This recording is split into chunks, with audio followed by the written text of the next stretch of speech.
Daf Yomi, Tractate Horayot, or Horios, depending on your pronunciation. I think I'm going to stick with Horayot. Horayot, or Horayot. Congratulations to all of those who completed the tractate that we started at the beginning of the summer, right before the summer, actually a day before the summer. June 20th, we started Avodah Zarah, and 76 days just whizzed by, flew by, whatever. And here we are. Now it's really interesting that this Daf Yomi, it's really a great thing that people get to learn tractates they never learned before, and it's daily. You learn a page a day, a daf a day. A page is two sides. And I've never learned tractate Avodah Zarah before, and here we are. I completed it together with all the rest of those who are participating in the Daf Yomi learning program. So it's definitely a good thing, and if you're able to do something like it, I've talked to people, they say a full daf is too much and they don't retain all that information. I can see that. And I can't say that I retained everything that I learned, but at least I learned it and I had a familiarity. And without the Daf Yomi, I certainly would not have learned any of the tractates that I learned in the past almost 2 years now on my own. I had never learned Bava Metzia before. I mean, the whole thing, parts of it, but Bava Basra, never learned it. This time, the whole thing. Sanhedrin, the whole thing. Makos, Shavuot, Makot, Shavuot, and now Avodah Zarah we finished, and now Horayot. So, without further ado, let's start the Mishnah. Horu Bezdin la'avor al achat mikol mitzvot ha'amurot b'Torah. והלך היחיד ועשה שויגג על פיהם בין שעשו ועשו עמהם בין שעשו ועשו אחריהם בין שלא יעשו ועשו פטור מפני שתלה בית דין. If the court erroneously issued a ruling permitting the Jewish people to violate one of all the mitzvot that are stated in the Torah, and an individual proceeded and performed that transgression unwittingly on the basis of the court's ruling, then whether the judges performed the transgression and he performed it with them, or whether the judges performed the transgression and he performed it after them, or whether the judges did not perform the transgression and he performed it alone. In all these cases, the individual is exempt from bringing an offering. This is due to the fact that he associated his action with the ruling of the court. So, this is an interesting situation where the court ruled, the first thing that comes to mind is, it may not be the classic example, but what I can think of is, let's say, if they ruled, I don't know if this is a good example or not, but it's the only thing that comes to mind right now, is, let's say they ruled that today is not Passover, and it really was Passover. Let's say they made a certain ruling on the month, or in the time when they made that ruling, and it comes out that they were a day late. And Passover was a day early. So really, Passover Eve was really Passover. And the day before Passover Eve was really Passover Eve. So that means that the people would have eaten leavened bread on Passover, or let's say that morning, if it was Erev Passover, they would have eaten it that morning. And they ruled that it's not Passover. but they ate bread that morning before they had to burn the chametz that day, because Erev Passover is actually Passover. And it came out, let's just say it came out that they made a mistake, and they issued a wrong ruling on the month. So the person would be exempt, doesn't even have to bring an offering, because the Bezdin said it. That's how strong the power of the court is, that they said it's okay, so it was okay. They don't have to bring it. Turns out that they made a mistake, but that doesn't matter. That's not the person's problem. Okay? That's an example I thought of. It may not be the one they give later on, but it's something like that.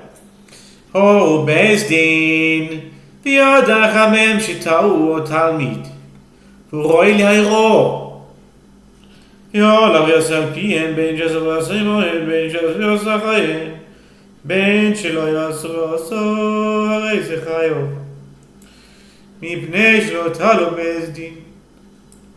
זה הכלל. התולה בעצמו חייב, התולה בבית דין פטור. If the court issued a ruling and one of the judges knew that he erred, despite the fact that the majority ruled against his opinion, or if he was a student and he was qualified to issue halakhic rulings, and that judge or student proceeded and performed that transgression on the basis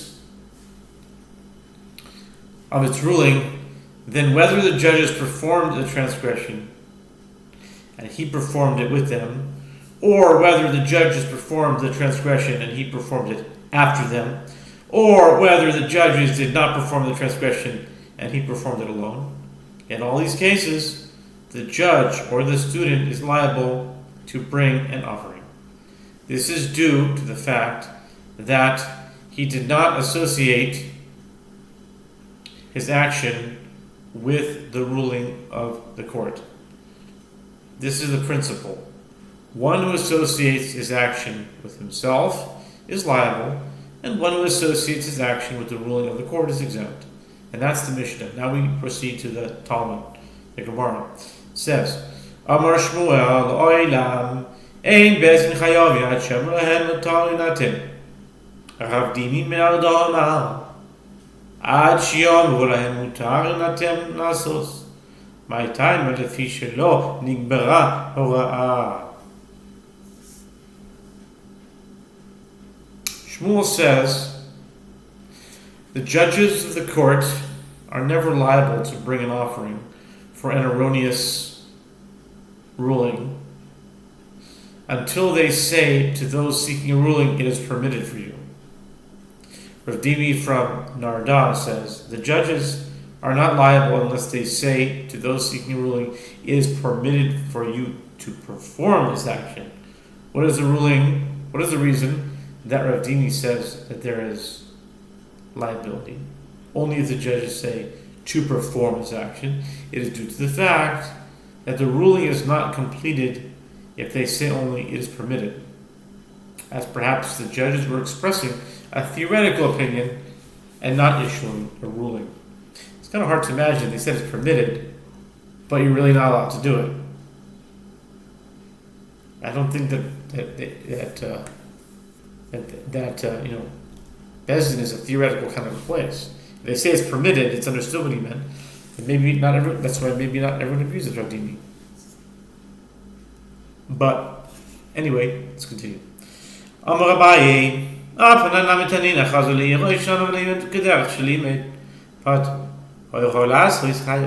Abaye said, we learned proof for Rav Dimi's opinion in a Mishnah as well. Also, I guess the Abaye agree with Rav Dimi. The Mishnah teaches with regard to a rebellious elder in Sanhedrin 86b. Sanhedrin 86b. If the Sanhedrin ruled contrary to the ruling of the elder, and the elder then returned to his city, and nevertheless he taught in the manner that he was teaching previously, he is exempt from punishment. But if he instructed others to act on the basis of his ruling that stands contrary to the ruling of the Sanhedrin, he is liable to be executed. Omer Rabbi Abba, Afanana mitnin lahula bestin linase, Yehalcha vekirkela, Chaye, Chayeves bekaven shelo yitiru la, Ela linase. Rabbi Abba said, we learn proof for Rav Dimi's opinion, and the Mishnah as well. The Mishnah teaches in Yevamot 87b, if the court instructed a woman to marry on the basis of inaccurate testimony, but she proceeded and disgraced herself and engaged in promiscuous intercourse, she is liable to bring an offering as they permitted her only to marry, and her conduct lacked the approval of the court. Oh, okay. So let's just say the court instructed her to marry, and then she just slept with a guy without marrying him. So in that case, she has to bring an offering. Why? Because the court said you have to marry him, not sleep with him. Okay? Merely, you have to go through the due process. This indicates that it is not sufficient for the court to issue a general ruling to the woman. Rather, the court issues a ruling that includes instruction to perform a specific action. Omer Rabbeinu, Afanana mitnina, Hoyu bezdin, La'avor la'achas michal mitzvot v'letayro, to lo miyadi. Rabbeinu said, we learn proof for Rav Dimi's opinion in the Mishnah here as well. If the court unwittingly issued a ruling permitting the Jewish people to violate one of all the mitzvot that are stated in the Torah, and nothing more need be said, as it is clear from the phrase issued a ruling to violate, that the ruling must include instruction to perform a specific action. Ikadiamli, Amashmuel, Ein bedrem as yom lehem mutar matem lasris. Rav Dim berama afilu mutar matem nigmara hayra. Amar Abaye v'chalas na'anachi chazay v'shana ay livin b'gedel livin. Patu hayra lasris chayim. Some say there is a version of this Amoraic dispute with the opposite opinions. Some say it's reversed. That Shmuel says that the judges of the court are not liable to bring an offering for an erroneous ruling until they say to those seeking a ruling, it's permitted for you to perform this action. Rav Dimi from Nardas says, even if the judges say to those seeking a ruling, it's permitted for you, the ruling is completed and they are liable. Abaye said, but isn't it so that we did not learn in accordance with the opinion of Rav Dimi in the Mishnah with regard to a rebellious elder, if the Sanhedrin ruled contrary to the ruling of the elder, and the elder then returned to his city, and nevertheless he taught from the man that he was teaching previously, he is exempt from punishment. But if he instructed others to act on the basis of his ruling that stands contrary to the ruling of the Sanhedrin, he is liable to be executed. Amar Rabbi Abba, V'hala Tanan Hari, Hoyrula Bezdin Hinose, V'halcha V'kilkila, Chayebet Bekorban, Shelo Hitiru la, Ela Hinase. Rabbi Abba said, but isn't it so that we did not learn in accordance with the opinion of Rav Dimi in the Mishnah? If the court instructed a woman to marry on the basis of inaccurate testimony, but she proceeded and disgraced herself and engaged in promiscuous intercourse, she is liable to bring an offering, and then they permitted her to marry, and they as they permitted her only to marry, and her conduct lacked the approval of the court. Amar Rabbeinu,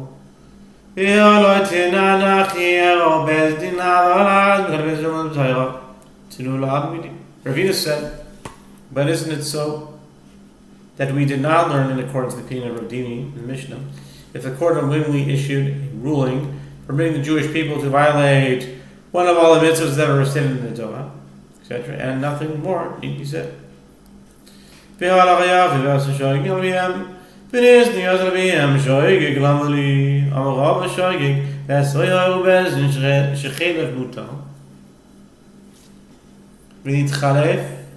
לא חרב משומן ואכלו פטור על פיהם ממש. The Mishnah teaches, and the individual proceeded and performed that transgression unwillingly on the basis of the court's ruling. The Gemara asks, and let us teach only and perform that transgression on the basis of the court's ruling. Why do I need to add unwittingly? Obviously he was unwitting, as he thought his action was permitted. Rava said the term unwittingly serves to include a case where the court issued a ruling that it is permitted to eat forbidden fat. And the forbidden fat became confused for him with permitted fat. And he ate it under the impression that he was eating permitted fat. In this case, he is exempt. Then, when the Mishnah says on the basis of the court's ruling, it means that he ate forbidden fat, actually on the basis of the court's ruling. And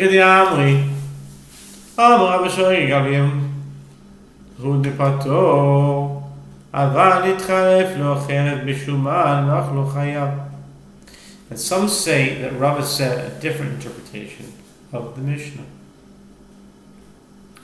It is specifically in a case where the individual proceeded and performed that transgression unwittingly on the basis of the court's ruling that he is exempt. But if the forbidden fat became confused for him with permitted fat, and he ate it under the impression that he was eating permitted fat, he is liable to bring an offering because his unwitting transgression of eating forbidden fat was not associated solely with the ruling of the court.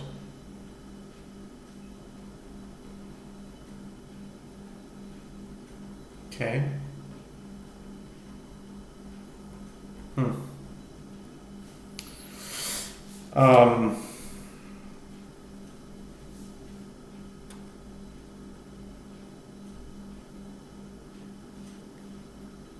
Need to find out where we stopped. Okay. Mil said pshitale. The Rabbi coming by it. Le Rami Machama. The boy Rami Machama. Hoyru bezim shechela buta. Nitchalef lo. Mishumam yachlo ma'u. Continuing. Let's see.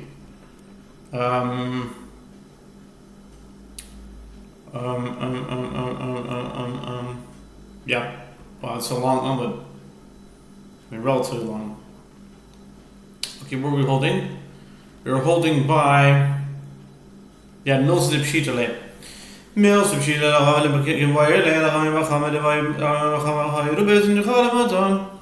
the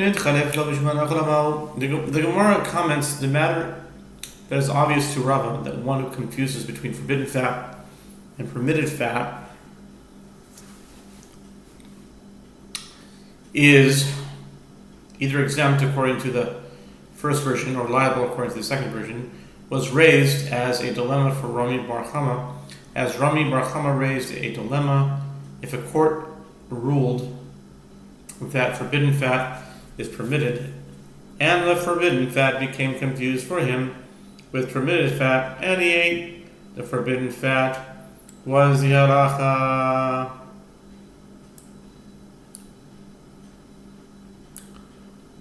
Aravata Shema, halachi achim yasa shoygi al piyem, kulu shoygi al piyem namali. Lada soy vayru bezdin shechele buton. ונתחלף לו חלב בשומן ויאכלו פטור דיר משייג על פיהם הוא דפטור אבל נתחלף לו חלב בשומן ויאכלו חיה. Rava said, come and hear proof from the Mishnah. The individual proceeded and performed that transgression unwittingly on the basis of the court's ruling, etc. Why do I need the redundancy? Unwittingly on the basis of the court's ruling. Is redundancy not stated to include a case where the court issued a ruling that it is permitted to eat forbidden fat, and the forbidden fat became confused for him with permitted fat, and he ate it under the impression that he was eating permitted fat, and the Mishnah is teaching that he's exempt? The Gemara rejects this. Perhaps the intent of the Mishnah is, it is in a case where one performed that transgression unwittingly on the basis of its ruling that he is exempt, but the forbidden fat became confused for him with permitted fat, and he ate it under the impression that he was eating permitted fat. He's liable.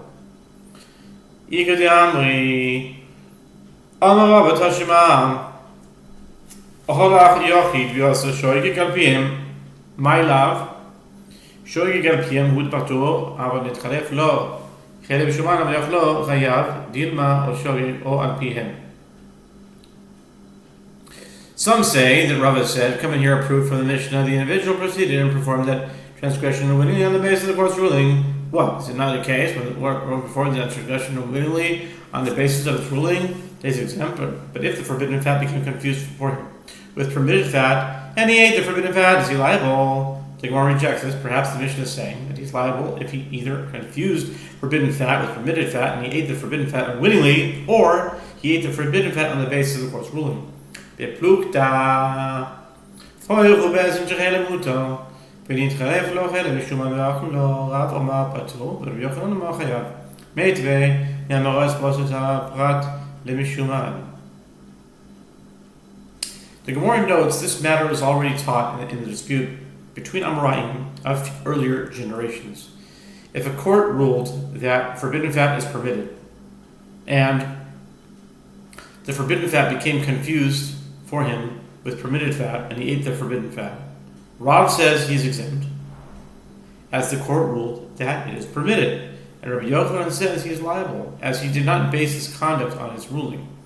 The Gemara raises an objection to the statement of Rabbi Yochanan from a Braita that teaches, the verse states, and if one soul from among the common people shall sin unwittingly in performing one of the mitzvot of the Lord that are not to be done, and he is guilty, Leviticus 4:27, this serves to exclude an apostate. When an apostate sins unwittingly, he is exempt from liability to bring a sin offering, even if he repents. When an apostate sins unwittingly, he is exempt from liability to bring a sin offering if he repents, as even his unwitting action is considered intentional. So for an intentional sin, there's no offering? Okay. Rabbi Shimon ben Yossi Omer, Mishum Rabbi Shimon, Eino Tzarich, הרי הוא אומר, אשר לא תעשנה בשגגה, והשם הודה, השם מדיעתו, מביא קורבן על שגגתו, לא שב מדיעתו, אינו מביא קורבן על שגגתו. Rabbi Shimon ben Yossi says in the name of Rabbi Shimon, it is unnecessary to derive the halacha from that phrase, as it says, the same verse, shall sin unwittingly in performing one of the mitzvot of the Lord that are not to be done, and he is guilty of his sin, which he has sinned, be known to him, Leviticus 4:27-28. In the words, be known to him, it is inferred that only one who repents due to his awareness, meaning he would not have sinned if he had known the act was prohibited, brings a sacrifice for his unwitting transgression in order to achieve atonement. But one who does not repent due to his awareness that he sinned, for example, an apostate, who would have sinned even had he been aware that the act is prohibited, does not bring an offering for his unwitting action. V'im isa halo shav midiato.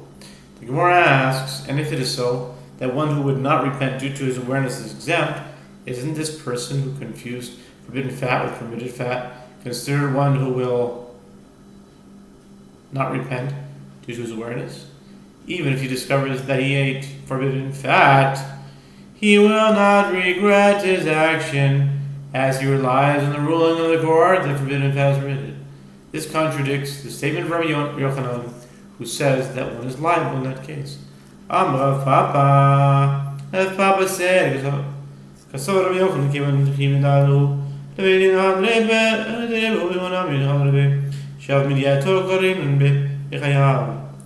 said that Rabbi Yochanan holds, since once it becomes known to the court that it erred, the judge will retract their erroneous ruling, and this individual will also repent when he discovers that he ate forbidden fat, which the court erroneously permitted. We characterize him as one who repents due to his awareness, and he is liable to bring an offering. He is liable to bring an offering. Die, die, die, die, die, die, die, die, die. Okay? Next. Amar Rava, Moide Rav, Shina Moishlim Rav Tzibul, Aitana, Amkrat, Mishkaga, Ajiyu Kulam Mishkaga. Rava says, Rava, right? Even though Rav says the individual is exempt and his sin is dependent on the court, Rav concedes that in a case where one confused forbidden fast with permitted fast, he does not complete the majority of the congregation. The court is liable to bring an offering only when the majority of the congregation performs the transgression based on its ruling. This individual who thought the fat was permitted is not included in the majority of the congregation. What's the reason? It is, as the verse states, for all the people it was performed unwittingly. Numbers 15:26. From which it is derived, there is no liability unless they are all unwitting in one and the same manner, and the action of this individual is unwitting in a different manner than the rest of the transgressors. Ben Jasu, Vasimahen, Kule, Lama Lele Misni Kolhani, Bishlam Sheloi, Zuhavzu Kitani. Ela, Sefer Nechiyuva, Ibchami Violate. The Mishnah teaches whether the judges performed the transgression and he performed it with them, or whether the judges performed the transgression and he performed it after them, or whether the judges did not perform the transgression and he performed it alone. In all these cases, the individual is exempt.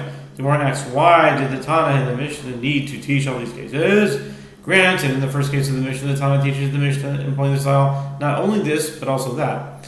Meaning not only is he exempt if the judges perform the transgression with him, but he is exempt even if he performed the act after the judges, and even if he alone performed the transgression. But in the latter clause of the Mishnah, where the Tana is teaching liability, the Tana should have taught the opposite. He should have started with the case where he is most likely to be liable, the case where the judges performed no transgression and he sinned alone. And now we turn to 2b, Horayot 2b. Zo ein ben sachloma, zo ketani.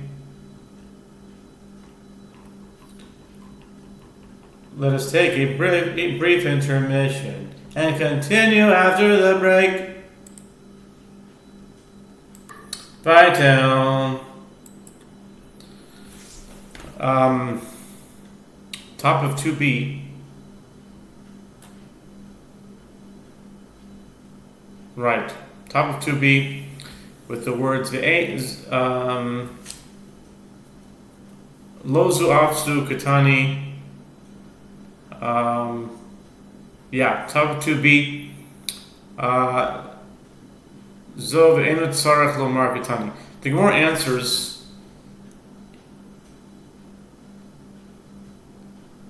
answers in the latter clause, the Tana teaches the Mishnah employing the style this, and it is unnecessary to say that, meaning the cases are arranged with each case more obvious than the one that preceded it.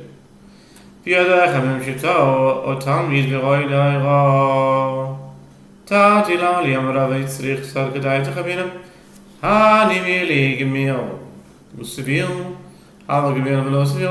Mishnah teaches, and one of the judges knew that they erred, or if he was a student and he is qualified to issue halachic rulings, the Gemara asks, why do I need two cases? As a student is qualified to issue halachic rulings, is the equivalent of one of the judges. Why did the Tana mention both? Rava said it was necessary to state both, as it may enter your mind to say that this statement that he is liable applies specifically to one who is learned and analytical, but that one who is learned but not analytical, no. He should not be liable to bring an offering. Therefore, the Tana cites both the case of a judge and the case of a student qualified to issue halachic rulings, to teach that even one who is learned but not analytical is liable in this case. Okay, Amar le Abaye, Sevir Mashma. Amar le Anahachi Kamina, Imehahi Haveamina, Hani Mile, Gemiru Sevir, Aval Gemir Velo Sevir, La Tinaro Elairo, Mimishna Yisera, Afil Gemir Velo Sevir, Sevir Velo Gemir. Abaye challenged this, and he said to Rava that the term "a student qualified to issue halachic rulings" indicates that he is both learned and analytical. Rava said to Abaye, "This is what I'm saying. If the Tana had taught the halacha from that first halacha with regard to one of the judges, I would say that this statement applies only to one who is both learned and analytical. But if he was learned and not analytical, no, he would not be liable. Therefore, the Tana taught the additional case of a student qualified to issue halachic rulings, and from the extraneous case in the Mishnah, one can infer that the halacha applies even to one who is learned but not analytical, or one who is analytical but not yet learned. Since he associates his action with himself, he is liable. Kigoin man, Amarava kigoin Shimon ben Azai, Shimon ben Zoma.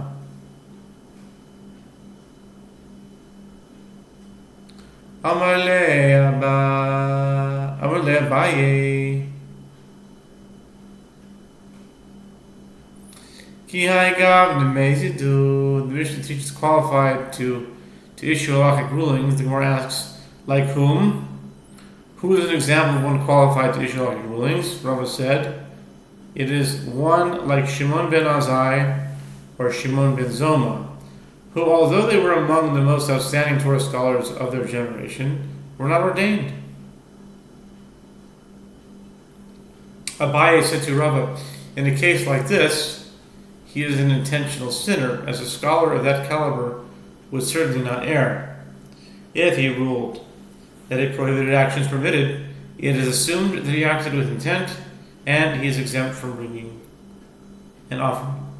Uletamech Aditanya Biosindachad Yachidoisim Yasmuchayev Yairod Bezdin Padu Keitad Yairod Bezdin Shechel Mutal Benodanecha Behen Shitau O Talmid Yoshib Lifneim Veron Leharom Kigoin Shimon ben Azai Yachol Yehipato Talmid Lomar Beosata Achad Yachid Haoseh Al Pi Atzmo Chayav Behoraat Bedin Patur. Rava said to Abaye, but according to your reasoning, that which is taught in a Braita that cites the verse in performing one, Leviticus 4:27, from which it is derived that an individual performs a transgression on his own is liable, while one who performs a transgression based on the ruling of the court is exempt. How so? When does this apply? If the court ruled that forbidden fat is permitted, and it became known to one of the judges that they erred, or if he was a student who was sitting before them, and he is qualified to issue halachic rulings, for example, Shimon ben Azai, might one have thought that he would be exempt? To counter this, the verse states, in performing one which is derived, from which it is derived, the individual who performs the transgression on his own is liable, while one who performs the transgression on the basis of the ruling of the court is exempt.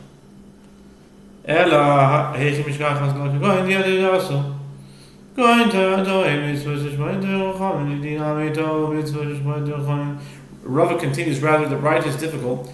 How can you find the circumstances where a judge or prominent or scholar would be considered an unwitting sinner?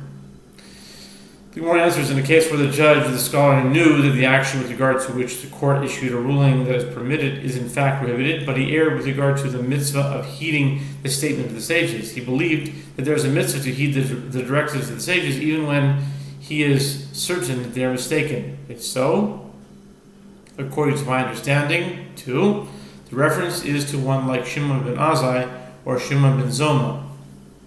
It is also a case where they erred with regard to the mitzvah of heeding the statements of the sages. Due to that error, they are liable to bring an offering. The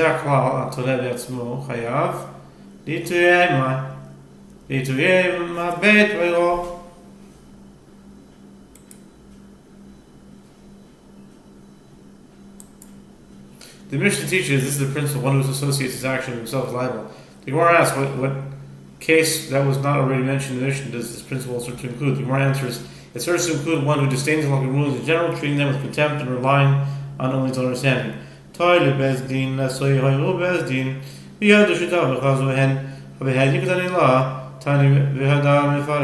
Mishnah teaches the second part of that principle, and one who associates his action with the ruling of the court is exempt. The Gemara explains this principle serves to include an additional case that was not yet mentioned in the Mishnah, namely, where the court issued a ruling that the judge discovered that they erred and reversed their decision. If one was unaware of the court reversed the decision and acted based on their initial ruling, he is deemed one who associates his action with the ruling of the court and is exempt. The Gemara challenges the Tana teaches this halacha explicitly in the next Mishnah, 3b, and consequently there is no need for an allusion in this Mishnah. The Gemara explains the Tana teaches it ambiguously and then teaches it explicitly. Amar Yehuda Mishmo, so the Yehuda Chachamim Emri, Yachid Superois Bez and Chayav Mayan Rabbi Yehuda Detanya, Yem Nefesh Achat Echeta Bishgaga Vasoda, Harei Shlosha Meutinos Amibias Nuchayav Vehorat Bez in Pato. The Rabbi Yehuda says, that Shmuel says, this halacha in the Mishnah, which states that individual performance of transgression on the basis of a ruling issued by the court is exempt from liability to bring an offering, is the statement of Rabbi Yehuda. But the rabbis say an individual performance of transgression on the basis of the ruling of the court is liable. The Gemara asks, what is the opinion of Rabbi Yehuda to which Shmuel refers? It is as it's taught in the Brisa, the verse states, and if one saw from among the common people shall sit unwittingly and performing when it's of the Lord, Leviticus 4:27. These are the exclusionary terms: one, unwittingly, and in performing. And one of these exclusions serves to teach that one who performs the transgression on his own is liable, while one who performs the transgression on the basis of the ruling of the court is exempt. Ma'rabana, Titania, Adayin ani omer, miyud kahal shechatu chayavim, she'ein beit din mevin al yedehen par, rov kahal shechatu yubetuin, she'ai beit din mevin al yedehen par, talmud lo mal me'am haaretz, afilu ba'afilu kula. The Gemara asks, what is the opinion of the rabbis? It is, as it is taught in the Brita, still I say, each member of a minority of the congregation sinned based on the ruling of the court is liable to bring an offering for his unwitting transgression, as the court does not bring a bull for an unwitting communal sin on the basis of the majority's transgression. One might have thought that each member of the majority of the congregation that sinned based on the ruling of the court would be exempt from liability to bring an offering for his unwitting transgression, as the court brings a bull for an unwitting communal sin on the basis of the majority's transgression. To counter this, the verse states, with regard to sin offering brought for an unwitting transgression from among the common people, from which it is derived that even members of the majority of the congregation, even members of the entire congregation, are not exempt because of the ruling of the court. In brackets, based in Shlohat Bahira, based in my Aviditahu, Shlo Behas Pesn, based in Mishimesu, Shlo Behal Ela Bahira, Ki Kativ Ma'amoetz, Bishkagas Ma'aseh Dichsiv. The Gemara asks, okay, in what circumstances did the majority of the congregation sin? If we see that it references to a transgression with unwitting performance of an action unrelated to a ruling of the court, why does this not say, as the court brings a bull for an unwitting communal sin on the basis of the majority's transgression? Given that this is the case where a court did not issue a ruling, what action did the court perform? Since it was not on the basis of the ruling of the court, does the court bring a bull for an unwitting communal sin that was performed not on the basis of its ruling? Rather, the reference is in the Brita. The reference in the Brita must be to a case where the majority of the congregation performed transgression on the basis of the ruling of the court. If so, the question arises, But when it is written with regard to a sin offering brought from unwitting transgression from among the common people, it is regarded to transgression with unwitting performance for an action that is written. Ela lav hachikamar miutkal shechatu b'shigas ma'aseh chayavin shein besim mevi'in al yedeihen ha-hein chayavin. Rather, is it not that this is what the Tanna is saying? The right is incomplete and must be taught in this manner. Each member of a minority of the congregation sinned with unwitting performance of an action is liable to bring an offering for his unwitting transgression, as the court does not bring a bull for an unwitting communal sin on the basis of the minority's transgression in a case where the court issued an erroneous ruling, but a minority of the congregation that sinned unwittingly on the basis of the ruling of the court is also liable. In practice,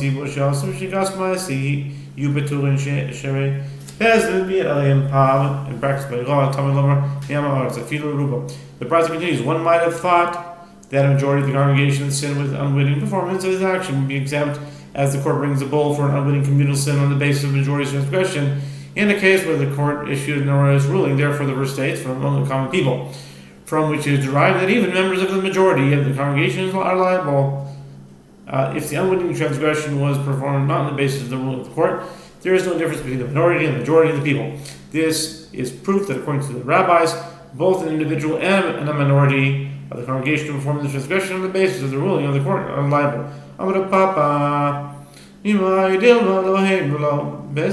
Papa said, from where do you draw this conclusion? Perhaps in the case where the minority of the congregation performs their transgression on the basis of the ruling of the court, neither do those individuals bring an offering because they are associated their action with the court, nor does the court bring an offering because it was only a minority of the congregation that performed a transgression on the basis of the ruling of the court. The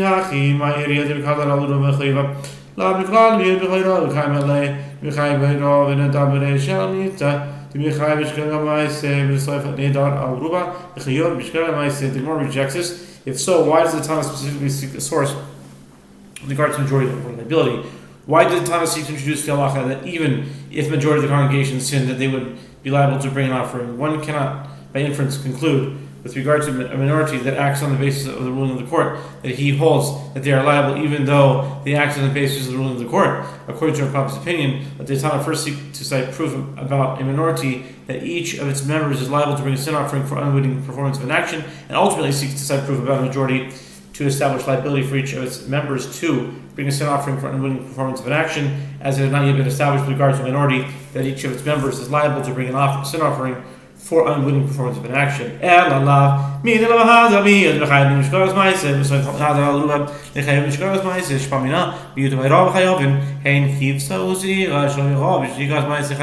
Rather, one cannot make an inference from the fact that the Tanna did not first seek to cite proof about a minority that each of its members is liable to bring a sin offering for unwitting performance of an action, and then to seek cite proof about a majority to establish liability for each of its members to bring up a sin offering for unwitting performance of an action. Accordingly, one can conclude from it that it was clear to the Tanna that in the case of a minority that acts on the basis of the ruling of the court, each member of the minority is liable to bring a female lamb or a female goat as a sin offering. And for unwitting performance of an action not on the basis of the ruling of the court, each member of the minority is similarly liable. Mechti, let's see.